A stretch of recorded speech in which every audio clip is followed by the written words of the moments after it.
গুটি গুটি পায়ে চলতে চলতে ৬৮তম বর্ষে পদার্পণ করল রায়গঞ্জে ভারত সেবক সমাজ ক্লাব। আর মাত্র ৪৪ দিনের অপেক্ষা, তারপরে অনুষ্ঠিত হবে শারদ উৎসব।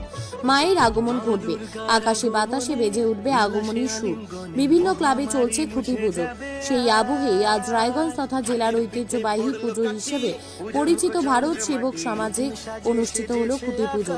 এদিন সেখানে উপস্থিত ছিলেন পুজো কমিটির সাধারণ সম্পাদক প্রদীপ কল্যাণী, আইএনটিটিইউসি জেলা সভাপতি শেখর দাস। প্রদীপবাবু বলেন, এবারে তাদের পুজো ৬৮তম বর্ষে পদার্পণ করলো। তাদের পুজো মণ্ডপ তৈরি হবে দক্ষিণ ভারতের মহামায়া মন্দিরের আদলে, থাকবে চন্দননগরের আলোকসজ্জা।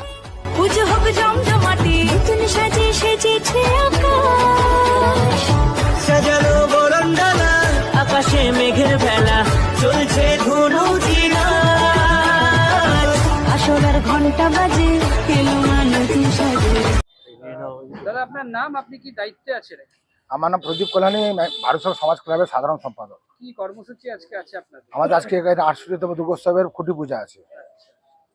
এবার কি বিশেষত্ব কিছু আছে পূজাতে? এবার বিশেষত্ব হচ্ছে, এবার আমরা দক্ষিণ ভারতের মহামায়া মন্দিরের আদলে পূজা মণ্ডপটাকে তৈরি করব এবং চন্দননগরের আলোকসজ্জা।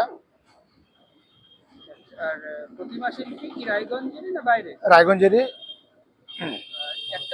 একটা অনুদান নিয়ে কথা উঠছে বারবারই, যে আরজিকর কাণ্ড নিয়ে অনেকেই চিন্তা করছে অনুদান প্রত্যাখ্যান করার। আপনারা কি ভাবছেন? না না না, আরজি করার সঙ্গে আমার দুর্গাপূজার কোনো মতলব নেই তো।